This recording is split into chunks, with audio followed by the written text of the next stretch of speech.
Gentlemen, welcome to the World of Wrestling podcast. Here today to discuss about boxing news and rumors, episode number 12.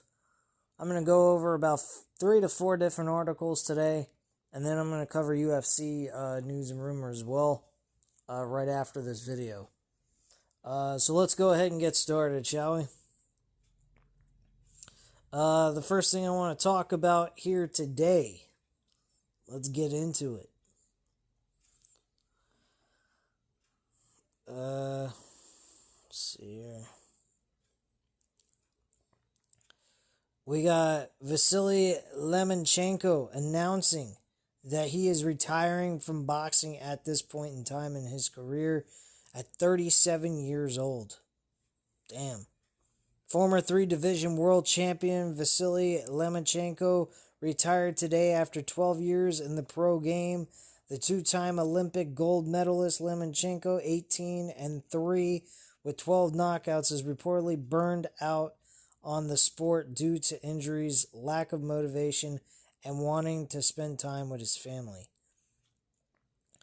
Vasiliy's record as an amateur is 396-1. Holy shit. Many boxing fans would agree that if the Ukrainian Lomachenko had turned pro earlier, he would have accomplished a lot more because he spent some of his best years in the amateur ranks, capturing medals and dominating. Burnout, injuries, and family for Lomachenko, those are the reasons why he's not interested anymore. He lacks the motivation, back problems, family, he wants to be around his family, and he's 37. They're stating if Lomachenko had stayed at 126 pounds and 130, where he was more suited in terms of size, he would still be dominating and viewed as the number one fighter in those weight classes. He was outsized by his opponents at lightweight when he moved up in 2018. His fight against the much bigger Devin Haney in 2023 was an example of Lomachenko's lack of size for the 135-pound division. Still, he decided to stay in the weight class rather than return to 130 after losing a controversial decision to Devin Haney. Wealthy now and not in need of money, the 37-year-old Lomachenko has decided to hang up his gloves.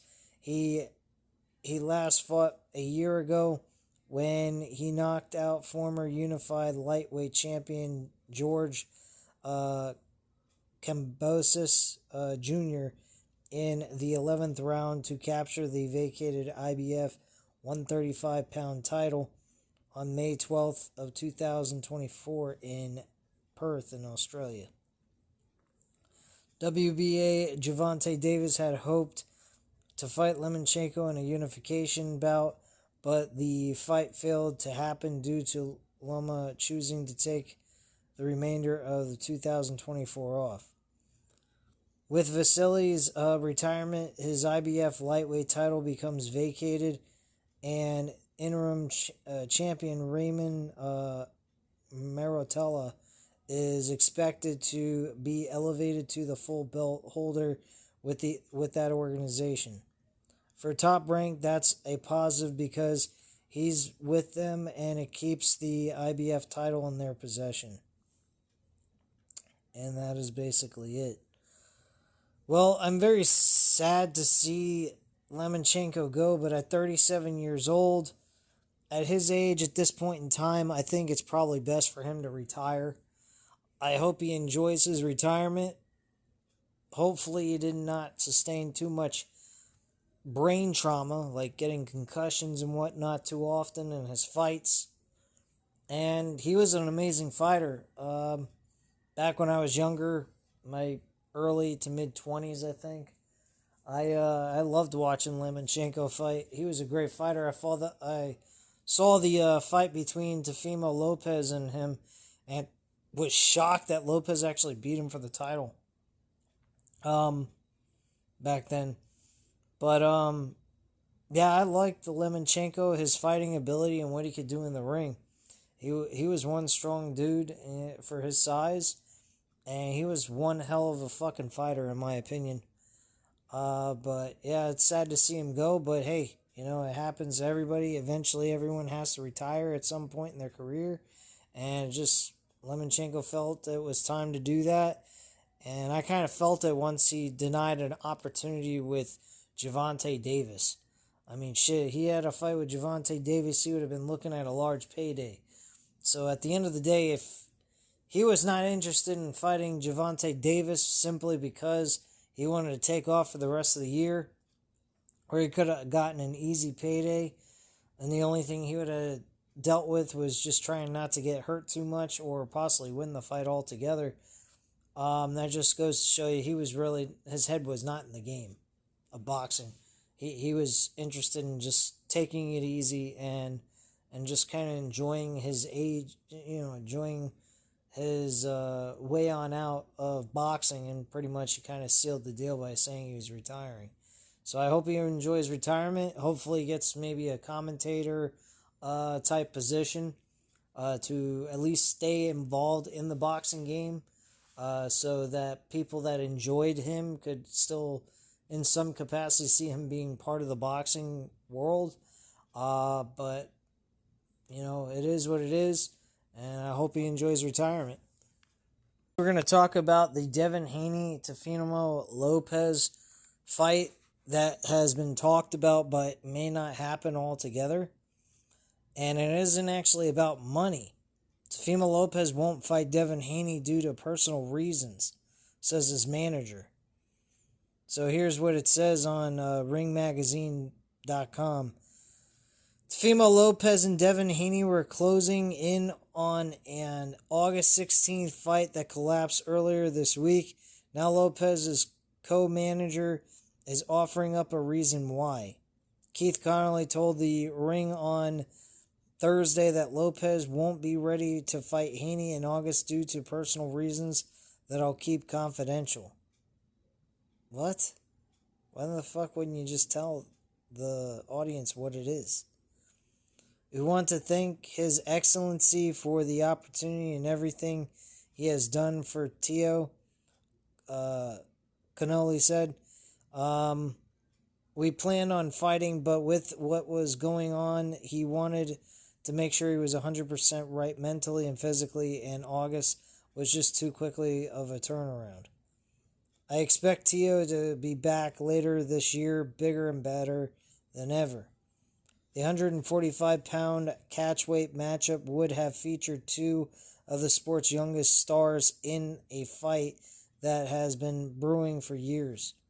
Haney and Lopez scored comprehensive decision victories on the Ring Magazine's May 12th show in Times Square. Haney defeated former champion Jose Ramirez, while Lopez retained his Ring Junior Welterweight Championship with an impressive victory over Arnold Barboza Jr. I actually thought that was a very nice performance by Teofimo Lopez. Probably the best performance I've seen by Teofimo Lopez outside of the fight he had with Lomachenko. There was a fight he had like a year or two ago. He had a little bit of a problem. I forgot the fighter's name that he fought, but his opponent kind of gave him a challenge, and I was questioning whether or not he was going to make it through on this one, and thankfully he did. I thought he was going to fucking lose, which would have really sucked, but fortunate enough he didn't. So Haney, 26 now, must secure a new dance partner for his second fight of 2025. His father, Bill Haney, who manages and trains him, told the Ring on Thursday that we did all we could to make these big fights happen. Money isn't the problem. Turkey has taken money out of the equation, Bill Haney said. People tend to use that as the narrative to avoid fights. But this is our second time sitting down with Teofimo Lopez, and let's be clear, it's really the second time Turkey has tried to make this fight happen. Me and Devin are committed to delivering the biggest fight in boxing. If Gordo ain't ready, Gordo ain't ready. Haney's 26 is the former undisputed lightweight champion and WBC title holder at 140 pounds. The fight against Ramirez was contested at 144 pounds in Haney's first welterweight bout. The Haney-Lopez matchup was slated to take place at 145 pounds. Lopez at 27 is also the former undisputed lightweight champion and holds the WBO and Ring championships at 140 pounds. Both fighters scored career-best victories via decision over future Hall of Famer Vasiliy Lomachenko, who retired Thursday. If Turkey can't make these big fights happen, then we might have to pray to God, because I don't know what else it's going to take, Bill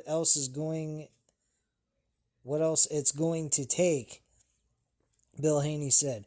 But we're patient and we believe Devin's mission is real. His hit list is real. We look forward to continuing our quest to cement his face on the Mount Rushmore of boxing. Good luck with that. His last performance was shit. Teofimo Lopez will beat this guy's ass. Now go ahead and cross Teofimo Lopez off the list, just like Ryan Garcia in an event labeled City of the Wolves. They ran home like puppy dogs. Who's next? Yeah, okay. Bill Haney, your son is not as great as he claims to be. Sorry to put it to you that way. More about Teofimo Lopez. Keyshawn Davis, also in the news today. He was talking about Teofimo Lopez. And to be quite frank with you, Keyshawn Davis, Teofimo Lopez fight, that would be an excellent fight. If that was the case, if they could be in the same weight class. I don't know if they are or not. I'd have to look it up. But Keyshawn Davis, he's reaching for the stars, man. He wants to be up against the best fighters in boxing today. And I feel that it is necessary for this kid to do it. These boxers today are so worried about padding their record. When you look at someone's record in boxing, you don't know what to expect. When you go ahead and look at UFC fights, and you look at their records of what they did in the UFC so far and the competition they face in that promotion, you can get a general sense who's going to win, who's going to lose. You also got to look at the fact of whether or not they can handle takedowns. If they're a stand-up fighter, if they can handle takedowns and the opponent they're going up against is a wrestler and they can avoid takedowns very well, they have a high probability of actually walking away with the W in that kind of fight. Boxing, on the other hand, is a total different animal. It is very hard to, predict these very, very close fights when you got two well-established fighters going at it. That's what makes these pay-per-view buys worth going for. Me personally, there's a couple of boxing events this year that I want to see. I don't know if I'm going to purchase both of these major boxing events that are taking place on July 19th, and I believe it's taking place in September, but I know for a fact I'm getting Canelo Alvarez in the Terrence Crawford fight on pay-per-view. I am not skipping out on that. That is a must-see boxing event that Dana White is actually going to be involved in, believe it or not, with TKO Boxing, this new promotion that TKO has decided to get involved with to be involved in boxing itself. So, personally, I hope that we get as many great fights as we possibly can. Keyshawn Davis, wanting a guy like Teofimo Lopez is an excellent choice. He's also interested in Gervonta Davis. I mean, this guy is reaching for the stars. He wants the best of the best. Even guys like Jaron Boots Ennis. I mean, that would be a fucking amazing fight between those two. I mean, I think Boots is a little bit more skilled, has more experience under his belt than Keyshawn Davis. I think Keyshawn Davis needs to go up against some of the other big names before he moves on to Boots.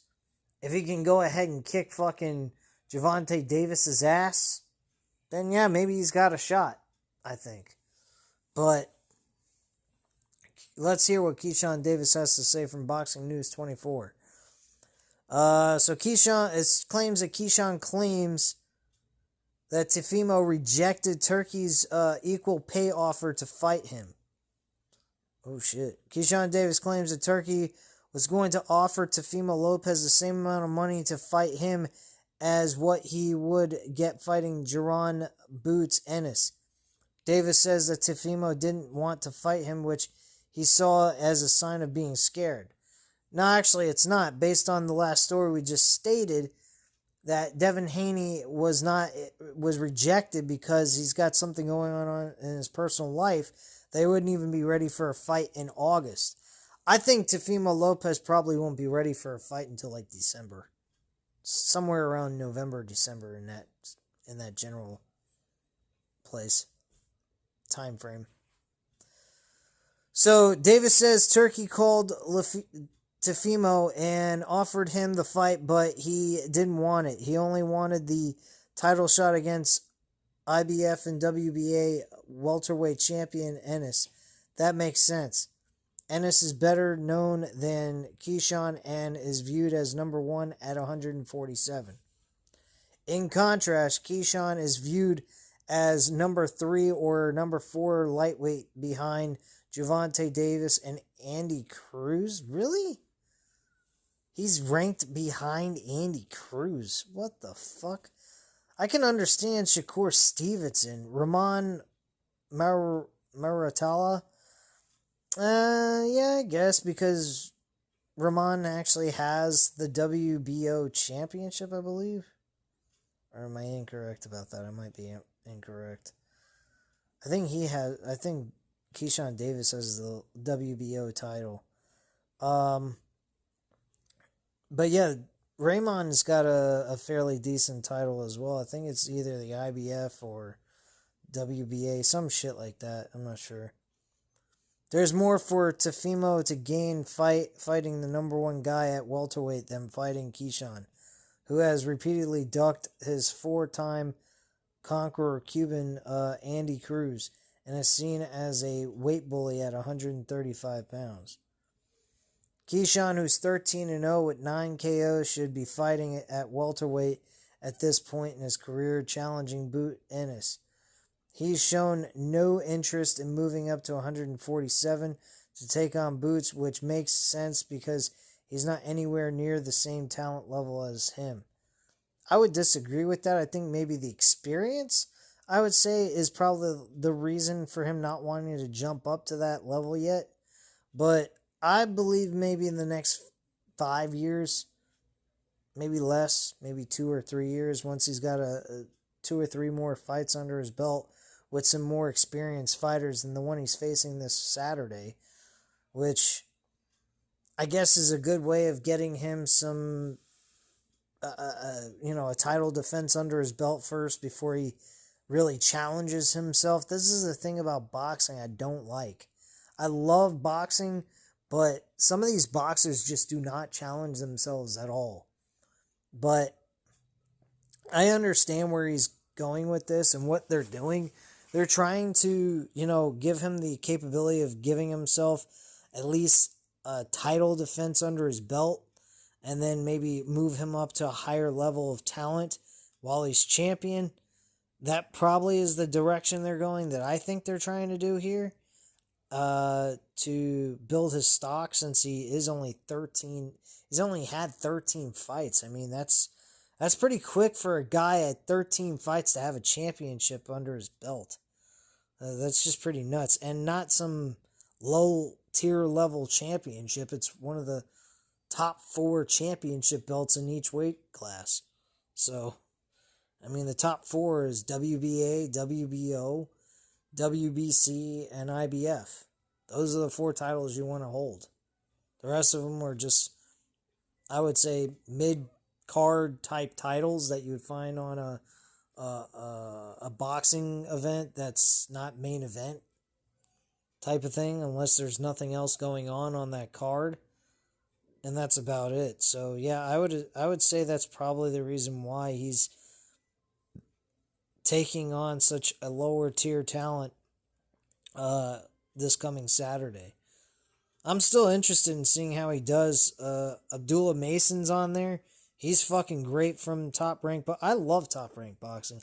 I wish Top Rank Boxing had more week to week boxing events compared to what Matchroom has. Matchroom, they like get some good fights going, top tier build matchups, but they don't have, when they go outside their promotion and they fight outside their promotion and do cross promotional fights, they always seem to fail miserably. They don't do very well against other promotions. Golden Boy is a good promotion.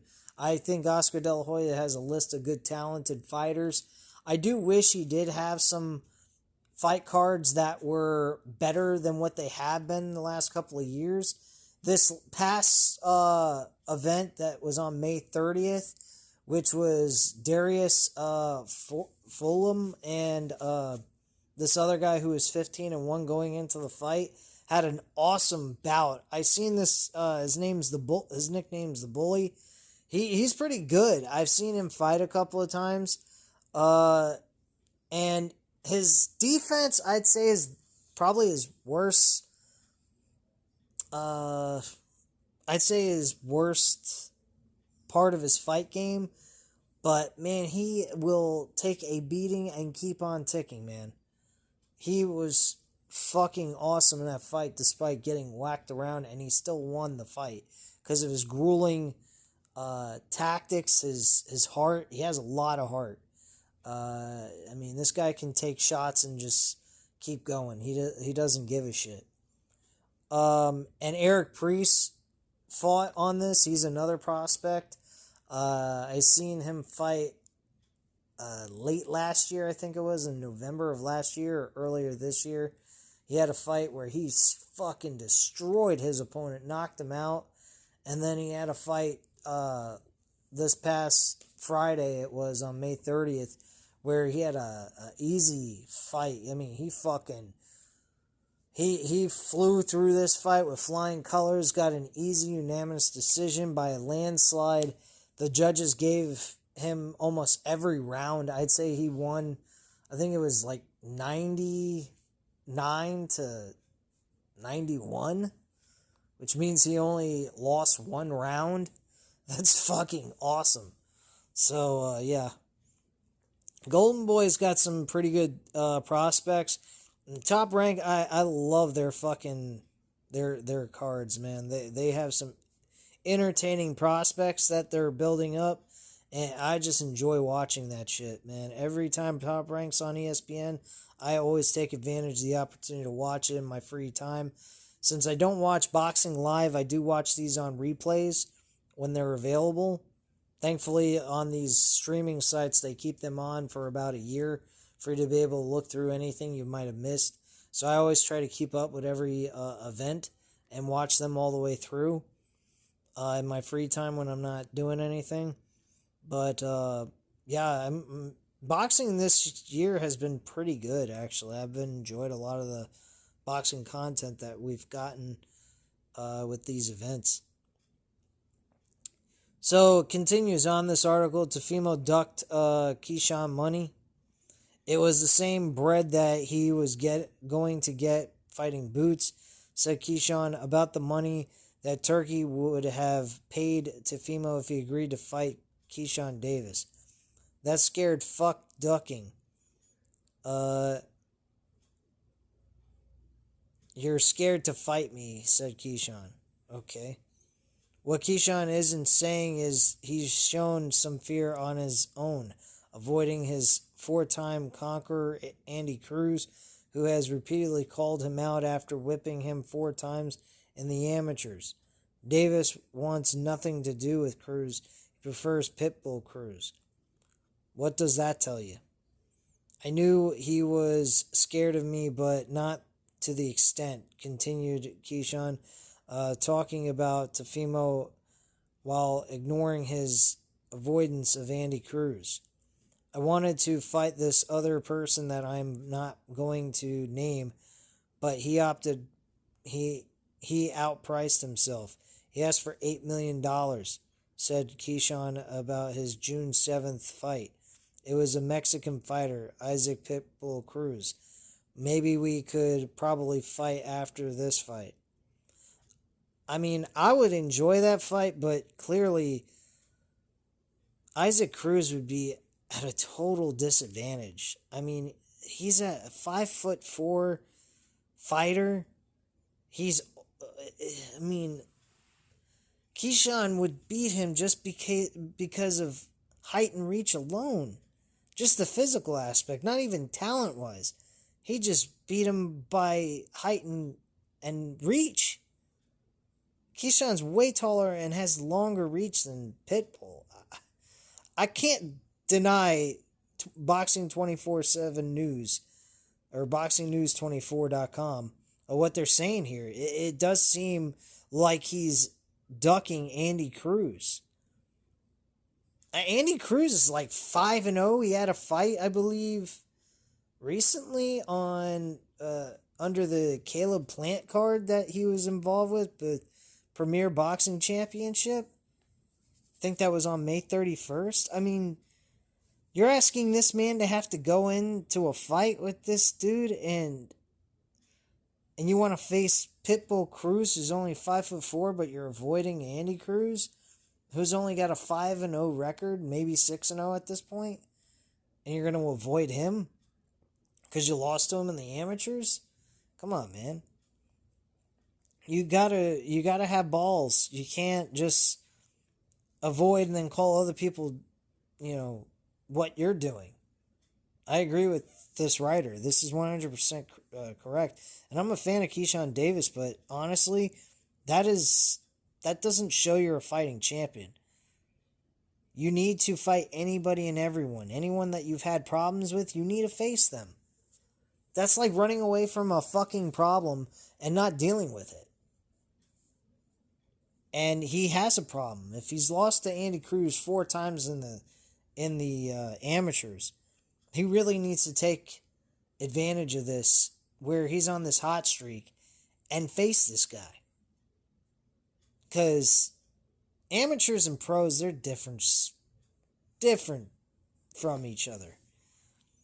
But it still involves boxing. So at the end of the day, you're still having to, display those skill sets in the ring. And I think Keyshawn Davis really ought to shut everybody up and pay attention to that. You're young. You're coming up in the boxing world. You're 13-0. I mean, you got a great record. Don't be a pussy like all these people and, fucking pass up Andy Cruz while you're both in your prime. Just fucking face the dude and beat his ass. And if you lose, well, maybe the guy's just better than you. That's simple, man. I mean, I don't know. I think it's kind of crazy, but it is what it is, I personally think that I personally would like to see boxers today actually have some fucking balls and fight for real. I'm not saying they're not fighting for real, but what I'm saying is they're not going after the top-notch talent or, not wanting to face guys that people say, oh, well, you ain't got the balls to do. Get the fuck out of here, man. If you're not going to go ahead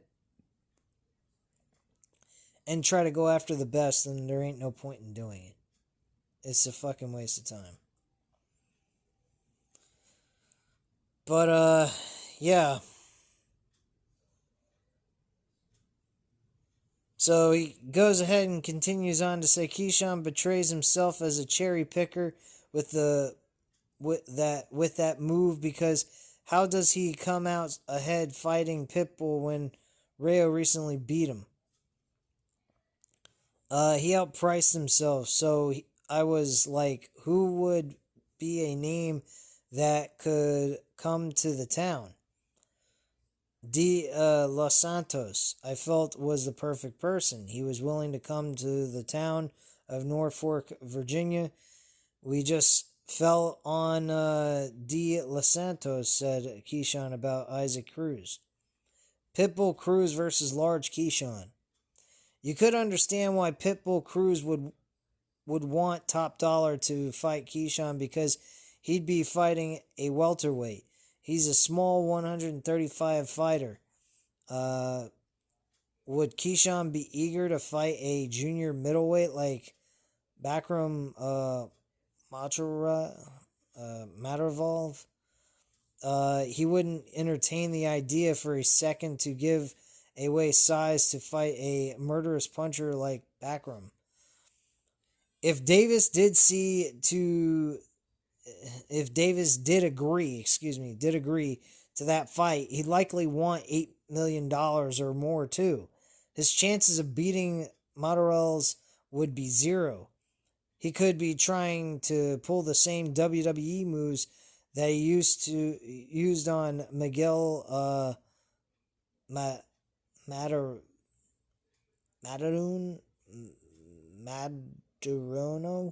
I can't pronounce the name.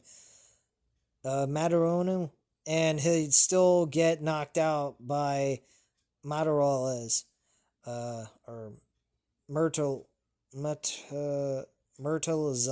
Zalez. Pitbull Cruz shouldn't have to fight a welterweight size Keyshawn unless he's getting big money, because it would mess up his career if he loses. It's the same reason why Keyshawn is avoiding Andy Cruz or move up to 147 or 154. He knows he'd lose and his career as the businessman would be over. On paper, he fought Reyes and he fought Shakur. Said about his opponent for Saturday, inactive Edwin Los Santos. He is one of my toughest fights on paper. I just feel like he's like any other fighter. I picked him because he's one of the good ones at 135. He was one that were actually willing to fight me. People are really turning down fights with me because they feel it's more of a risk than a reward, which I understand. Oh, God. Please, would you please shut up? But yeah, that's gonna about do it with this article. I think Keyshawn Davis is a great fighter. I'm still a fan of his, but yeah, he's talking out one end and saying one thing and doing another kind of thing, and I'm not too much of a fan of that by any means. Continuing on, we have Richard Hitchens, who's calling out Teofimo Lopez, Devin Haney, and Ryan Garcia for mega fights. I heard Ryan Garcia actually sustained a shoulder injury in that fight he had over May 2nd earlier this month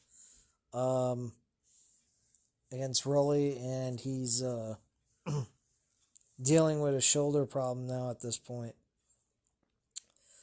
So, Richardson Hitchens called out Teofimo Lopez, Devin Haney, and Ryan Garcia today, saying he wants to fight one of them after he's done defending his IBF 140-pound title against George Kambosos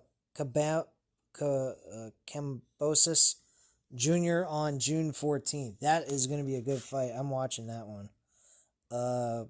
Not missing that. That's definitely, if I don't watch it live, I'm watching on replay, most definitely.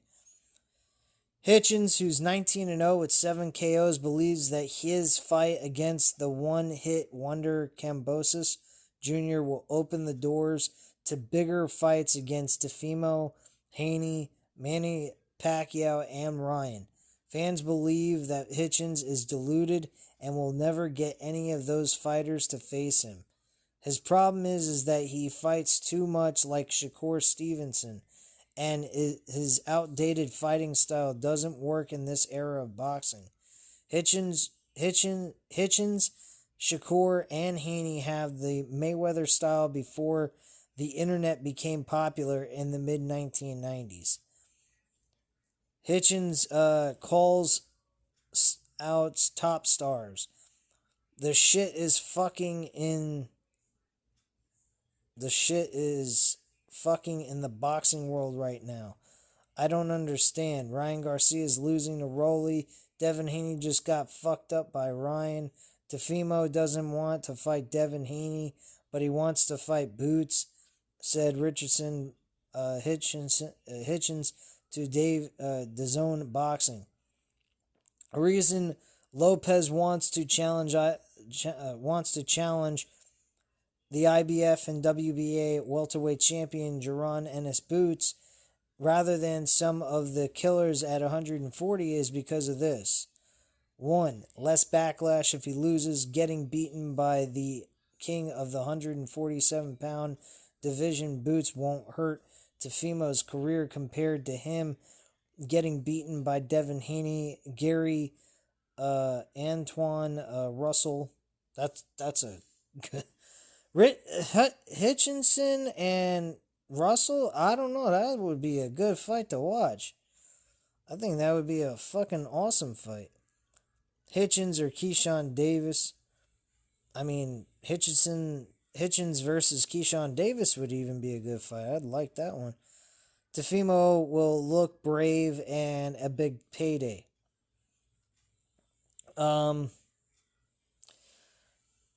So he continues on to say, they need me in the picture now. I'll come to 147. And Pacquiao really wants to test himself against one of the best young fighters in the sport. He can call me, said Hitchens. Don't call Devin because you don't want Devin running around like he did at the Times Square event. That was a terrible fight. I'd never seen Devin Haney fight so fucking bad in my life. We know he's going to do that against Pacquiao. Why Lopez won't fight Hitchens? Tefimo, Haney, Ryan Garcia, and Pacquiao are not going to show interest in fighting Hitchens because he's not popular, and his fighting style isn't fan friendly. He's like a bigger version of Shakur Stevenson. He doesn't tweet like a madman like he does. He chooses to stay in safety in one division rather than moving up for other opportunities the way Shakur has done. Like I said, I call my line after June 14th. This is Hitchens talking here.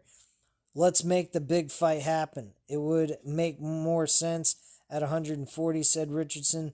Hitchens at Fight Hype about a fight between him and Tefimo Lopez if Tio doesn't wind up fighting Devin Haney next. We're talking about boxing at 140. He's got a belt and I got a belt. Legacy-wise, it'll be huge for us to unify and make a big fight happen. I hate to say it, but Hitchens is trapped in his orbit and will likely remain there as an anonymous fighter for the remainder of his career. His decision not to take the risk by moving up to 147, 154, and 160 has stalled his career. None of the top fighters are going to bother fighting Hitchens at 140. It's a dead division anyway.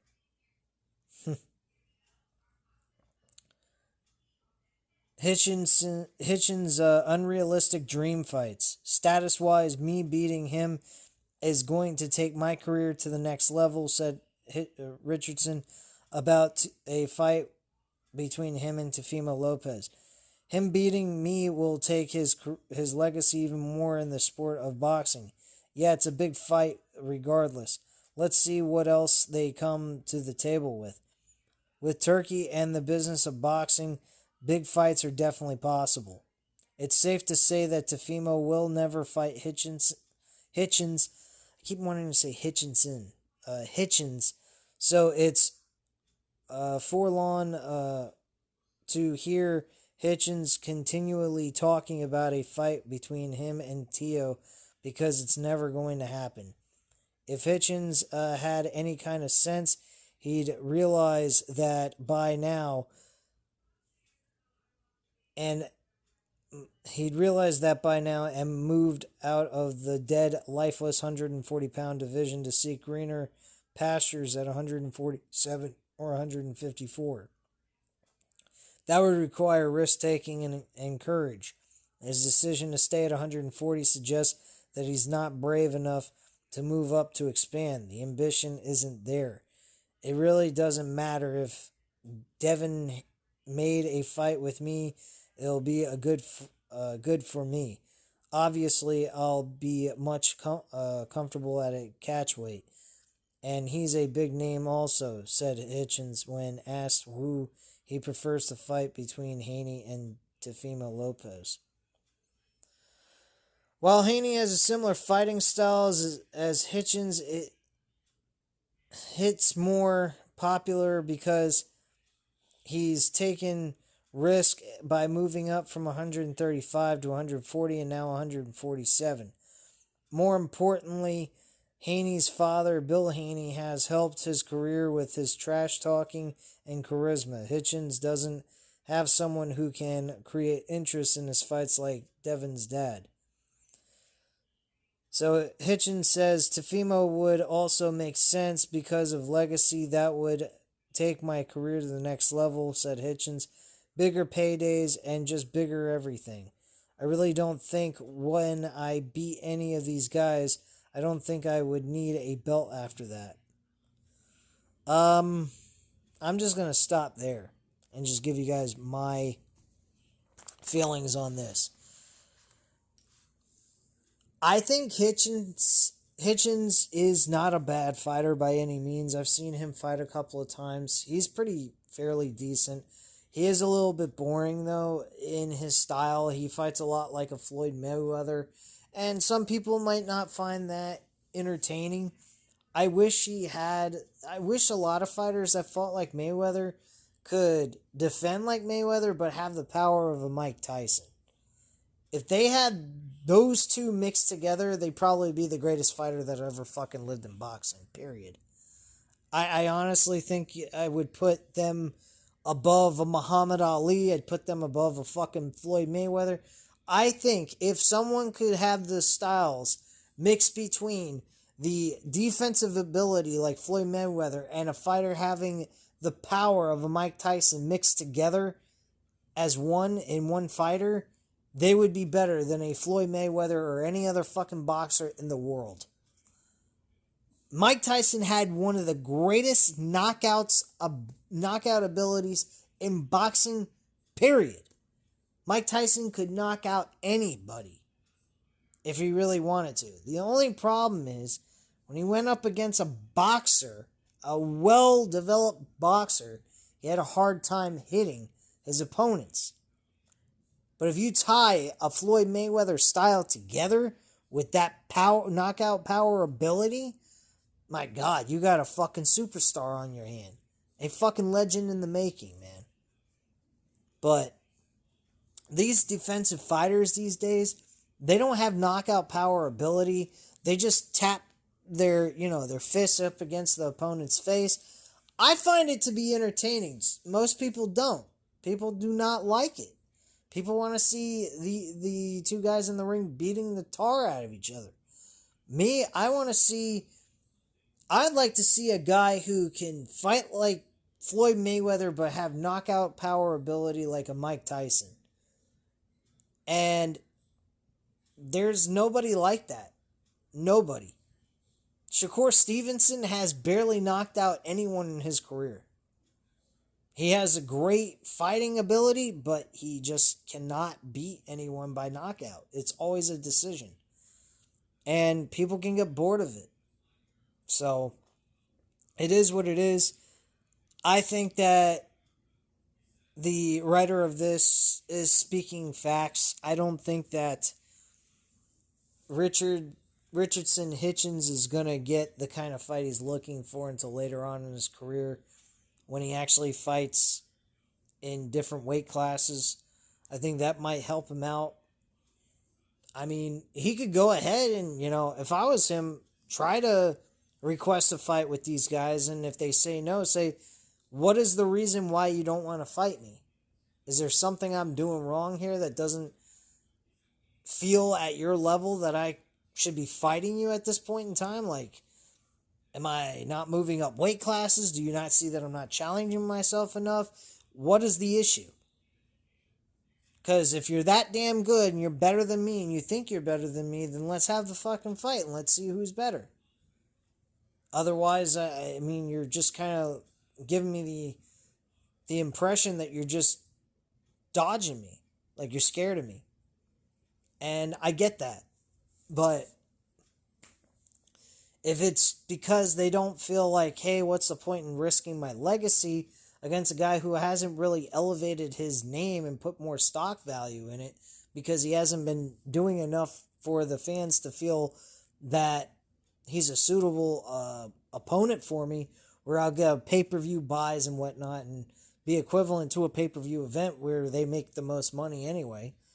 I can understand that, but I mean, Hitchens is not a bad fighter by any means, but you know, being just a defensive fighter but not having any excitement in your fights can make things boring as a viewer. I, on the other hand, appreciate a good fight like that. I'm old school mentality. I grew up watching Floyd Mayweather a lot of times. I hated Floyd Mayweather, but I loved watching him fight because he's like in a Rubik's Cube, man. It's like trying to figure out how to put a Rubik's Cubes together and whatnot, and get all the colors to match on one side and whatnot, on all four sides of the Rubik's Cube. And that's the way Floyd Mayweather was, and nobody could figure him out. And that was what drawed me to want to watch Floyd Mayweather fights, regardless of the fact I didn't like him. I didn't like his attitude. But he backed it up every fucking time he was in that ring, man. He beat every person. I still think possibly maybe those fights were rigged, because I thought a couple of times there was some guys that could have beaten him. I really did, and they never did.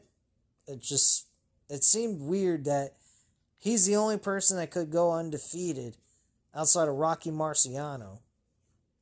They're the only two guys that went undefeated their whole career with those amount of wins in a career. That's just fucking crazy. I mean, Boots is getting there. He's I think 33-0.